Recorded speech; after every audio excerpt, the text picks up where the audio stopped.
We know Grand Theft Auto 6 is on the horizon, and obviously there's a lot of stuff we want in the game, but what just shouldn't be there.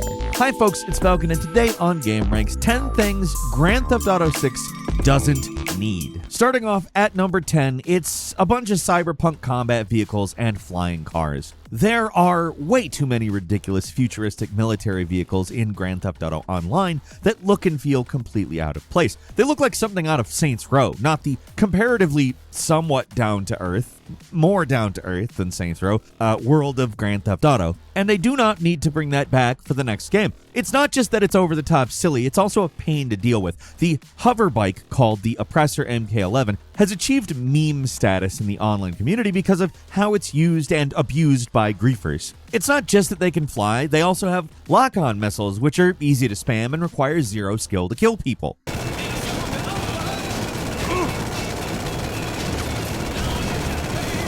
So they're really fast, hard to hit, have a brainless weapon in its lock-on rockets that can be spammed super easy. Who thought this was a good idea in an online game? Any online game. And it's not just that griefers use it. Everybody uses it because it's really easy to get around and convenient to the point where it's basically necessary now. It dominates the online game just because it's so incredibly overpowered. Vehicles in GTA do not need to be powerful. There doesn't need to be all these ridiculous future vehicles flying around Vice City. It looks ridiculous in Los Santos, but it's going to look way goofier in not Miami. Now, obviously, we're talking about the online component. We're probably not going to see that stuff in, regular Grand Theft Auto 6, but still, they're going to end up putting them in there. They'll hold off a couple years, but they'll eventually bring them back. All the dumb military stuff and future vehicles, it's all going to be back because it makes them a bunch of money. People buy this crap, so they'll probably go back to that well eventually. All I ask is that we have to have a ton of military tech in the game, have to have a bunch of futuristic stuff in the game, at least make it a little more balanced. Like, there is a reason I don't boot up Grand Theft Auto Online a whole lot anymore, and that's a large part of it. It's not the only thing, but it's a large part of it. And hell, if they really wanted to fix it, they could ramp up the satire and make it so these prototype vehicles are actually crap, like untested billion-dollar government boondoggles that just fall out of the sky randomly. That would be really funny, but I'm not sure the target audience for these things would appreciate the joke.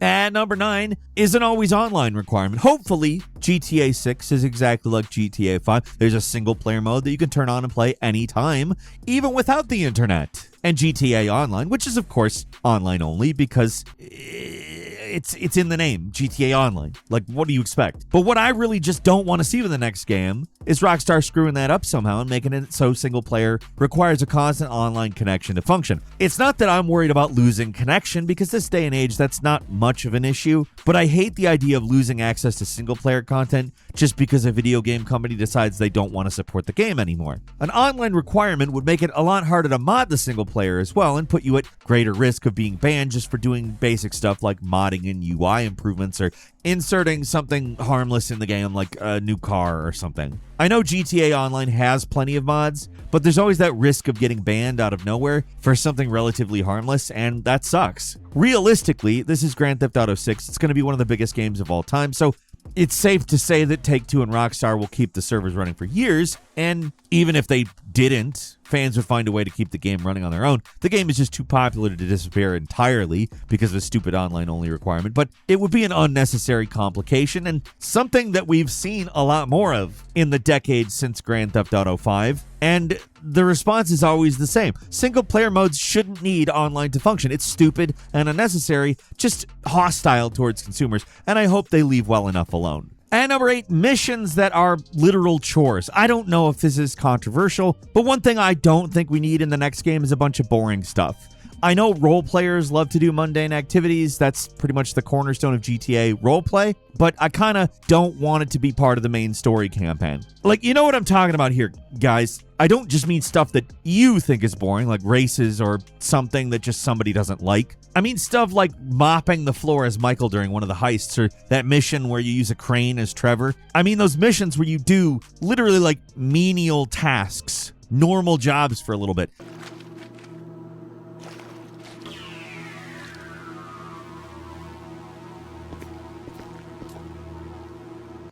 If they can make them into fun mini games that are, not tedious, Sure, I'm okay with that kind of stuff. Like a crane minigame can be a lot of fun. The one that I'm referring to is pretty boring. Like, leave this stuff in GTA Online as roleplay options, because I'm gonna say this, I know that there's gonna be roleplay catering in this next game, but if it's in single player, I'd rather just be doing interesting things like sneaking around, stealing, getting into gunfights, that sort of thing. And if they have to leave in boring day jobs, try to make them interesting. Don't just make us do work. As it is, this stuff is painful to get through on repeat playthroughs. Like, I'm pretty sure I fell asleep one time playing Trevor's extremely dull dock adventure. Hook it up! Okay, we got it. Let's take her down to Bay F. I know in the grand scheme, these segments are pretty short, but there's nothing to these activities. You just feel like your time is being wasted, and that's not a good feeling when you're supposed to be playing a fun video game. I do enough boring stuff. So when I'm playing GTA, I don't need to be scrubbing toilets, man. I want to cause some mayhem. And number 7 is online exclusive updates and additions. We've gotten years of GTA Online updates, but do most of those new vehicles and mechanics appear in the single player? No, they don't. On one hand, I'm glad that multiplayer and single player are disconnected. They should not be the same thing, as I've said already. Like, the last thing I would want for GTA 6 is some kind of hybrid story mode where the online game and single player are the same thing. But on the flip side, I don't want to see Rockstar once again neglect the single player option to focus almost exclusively on the online only features. There are now hundreds of cars that can be obtained online that do not appear in single player at all, and it sucks. New features, new heists, new buildings that appear online like would be fun in single player. Maybe not all of them, but a lot of them. Like, it doesn't just have to be stuff that applies to online players. It could just be basic things that could exist in both modes. They're online only though. For GTA 6, I'd like a little more parity between the two versions. I don't want to be the same. I don't expect them to be. But Rockstar, don't forget about single player. It is an extremely popular mode, and if we're going to be frank, it's the thing that gets people into the multiplayer. Just because you can't sell shark cards in single player doesn't mean players wouldn't be willing to shell over some cash for some story expansions and stuff like that. But knowing how Rockstar operates these days, I'm not super hopeful on online exclusive updates, but at least they can keep the two modes separate. I know I keep harping on that, but man, I mean, and some appropriate updates from online to single player, but I would be happy with that. And number 6 is tedious crafting systems and other RPG elements. Open world games go full RPG these days, throwing in crafting systems, experience levels, skill trees, another detritus. I'm kidding. It's not necessarily detritus. It's just Grand Theft Auto just doesn't need that stuff. I don't want to go into the woods and pick berries and craft healing items. I don't want to have to run over to every car that explodes and collect scrap to upgrade my car. I don't want to level up and invest points into a skill tree and power up my character. There's progression systems in GTA games, but they're very different from their standard RPG. There doesn't need to be legendary enemies that glow gold and health bars over everybody you shoot, and you shouldn't need to upgrade your guns to make them actually effective. I don't expect Rockstar will do any of this stuff. They've always done things their own way and not followed industry trends, but it's possible they could implement some of these RPG mechanics, and I just don't think they need it. Like, Skyrim is great. I enjoy it. I don't need Grand Theft Auto to be it, though. And number 5 is traffic that's constantly swerving into you. You know what I'm talking about. You're driving on the highway in your souped up super sport, weaving around traffic like a madman, and some idiot going 30 miles per hour decides that now is the time to merge into the center lane. They bump you, your car goes flying. Wasted. Or take pretty much any time you're in the city. You're driving around trying to avoid the police, and out of nowhere a car turns right in front of you, blocking your way and extending your escape. It happens too often in GTA games, and with GTA 6, it's time to give the player a break. We're at a point where cars could probably have AI that isn't stupid as hell, right? Stop with the wildly swerving cars who dart all over the road with no warning. Maybe make it so people use their cars like normal people mostly. Is that really that much to ask? Like, they have cars in the real world that drive themselves. Having a fake car in a fake world is infinitely less complex than that. Like, it's not even close. So maybe make it so that people use their cars like normal people mostly? Is that so much to ask?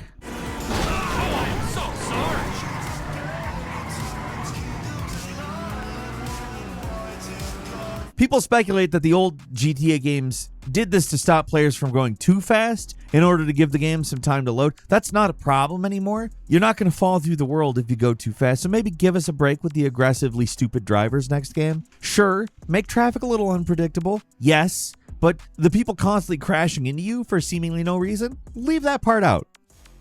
And number 4 is super restrictive Rockstar style missions. At this point, we all know what Rockstar missions are generally like. They're very cinematic, but because of that, they can be pretty restrictive at times. There's a lot of missions in GTA 5 or Red Dead 2 where if you deviate even slightly off the intended path, you just fail. Now, having a few missions like this spread out so you get to them every once in a while, especially if there's stakes and a reason why if you might fail if you wander away from the group or whatever. But there's so many instances where like the mission ends for no good reason. You walked 2 feet to the right instead of the left. It's game over, man.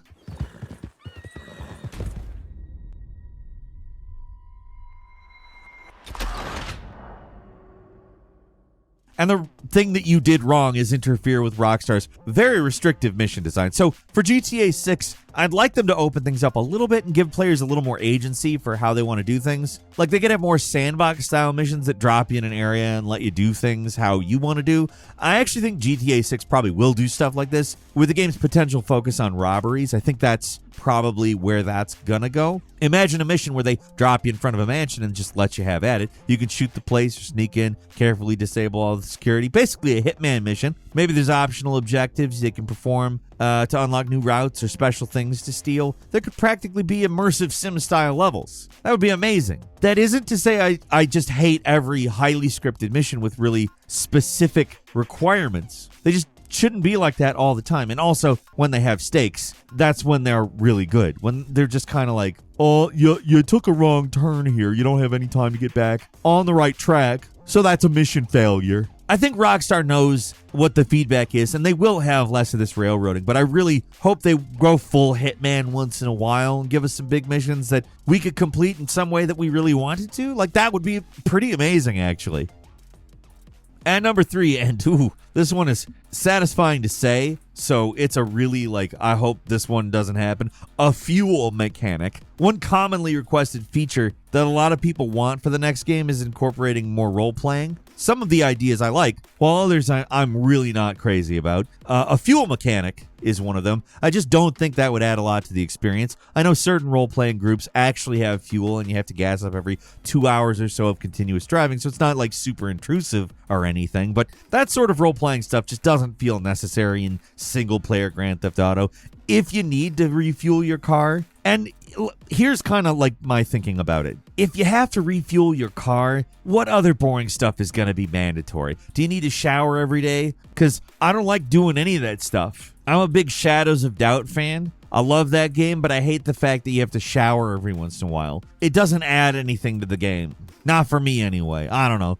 I'm sure there's people who think that's super great, but I just, can we stick with the fun stuff in the game? Yeah, other open world games have fuel. Mafia had it, didn't really matter. Days Gone has it, but that's more of a survival game, and you just have one bike, so there's a lot of mechanical focus, like a horse in Red Dead. It makes sense that you have to do things involving the horse. You have one horse. You have to maintain the horse. You have to do things with the horse. That's cowboy stuff. It's a cowboy game. But cars in GTA are not that. You switch vehicles all the time. So having to worry about the condition and fuel levels, it feels like busy work. I know, yes I know, there are role players who love all the mundane details. So how about a compromise? Make it like a New Vegas survival mode. Just have the realism stuff on toggle, okay? You can play that way if you want it, but for the people who don't, like moi, you can just leave that off. For online players, you can have different servers for role players and non-role players. I know Rockstar's planning on expanding role-playing because they hired some of the guys who made some of the most popular online role-playing stuff. So clearly they want to make that stuff official, but just don't force it onto the players that don't want it. Leave it optional, and everybody is going to be pretty happy, I think.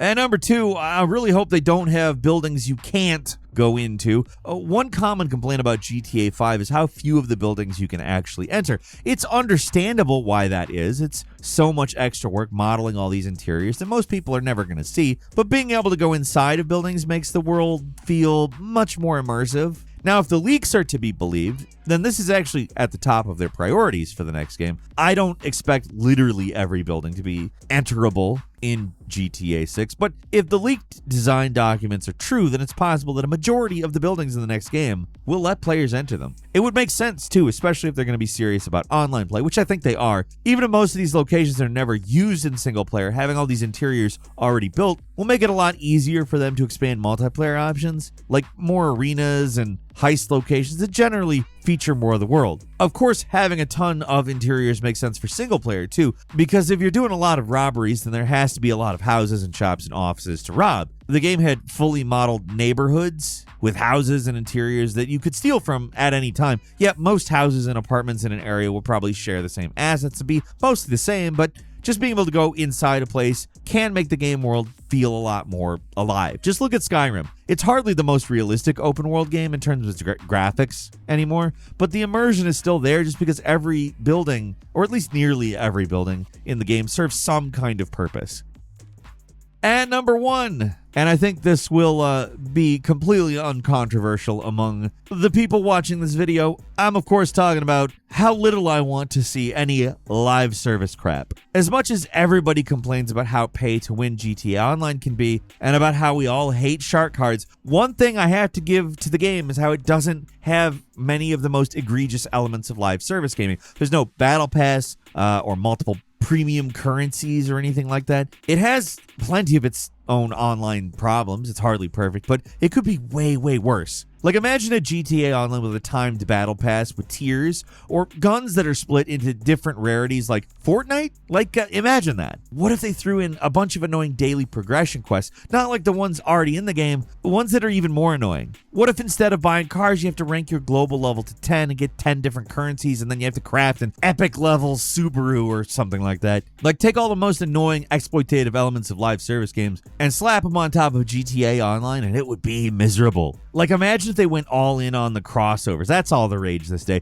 Just completely give up on the satirical nature of Grand Theft Auto and go full corporate synergy. Like, they're halfway there anyway. Don't you want to drive the Batmobile or an Ecto-1 in a GTA game? Oh yeah! And to make it even worse, the game's single player is integrated into online, so now you're trying to immerse yourself in the story while an NPC dressed as Superman is dabbing in the middle of the screen. Yeah, love that idea. I mean, that's the worst case scenario, and I really don't expect Rockstar to go that far. But I do worry that there will be more annoying live service elements that sneak their way into online. Rockstar does their own thing, but as we've learned in the past few years, they're also perfectly willing to sacrifice artistic integrity for cold hard cash. I don't want to be too cynical, though. This is all pure speculation, and at this point, it's completely baseless. But what we have seen of GTA 6 does look awesome, and I'm still really looking forward to it. I just had to pick some stuff that I just really hope doesn't appear in this next game. And this is number 1. I think probably for everybody. I don't think anybody will disagree with it. Stay independent, Rockstar. Don't make online much worse just to chase a quick buck. I do have a quick bonus thing I do not want. Bringing back a protagonist from a previous game just to kill him. Yeah, a lot of people, including myself, are still sore about this one. If you played the Lost in the Damned DLC from GTA 4, you learned to like Johnny. His story was, sure, depressing, and he seemed like a decent guy just trying to survive. Honestly, one of the more sympathetic protagonists in these games. So when we see him again in GTA 5, he's a drug-addicted loser who gets his girlfriend stolen by Trevor and then gets his brains bashed in, and it kind of sucks. I know Rockstar was trying to be edgy here. They wanted to shock us, but come on, Johnny wasn't that bad. Did you really have to do him that dirty? So, like in GTA 6, don't bring back CJ and make him poop his pants or throw him into a wood chipper or something. It's just unnecessary. Like, if you want to bring CJ back to do something awesome, bring CJ back to do something awesome, but otherwise leave the good memories alone. Just spare us. And spare the old protagonists. That's all for today. Leave us a comment. Let us know what you think. If you like this video, click like. If you're not subscribed, now's a great time to do so. We upload brand new videos every day of the week. The best way to see them first is, of course, a subscription, so click subscribe. Don't forget to enable notifications. And as always, we thank you very much for watching this one. I'm Falcon. You can follow me on Twitter @FalconTheHero. We'll see you next time right here on GameRanx.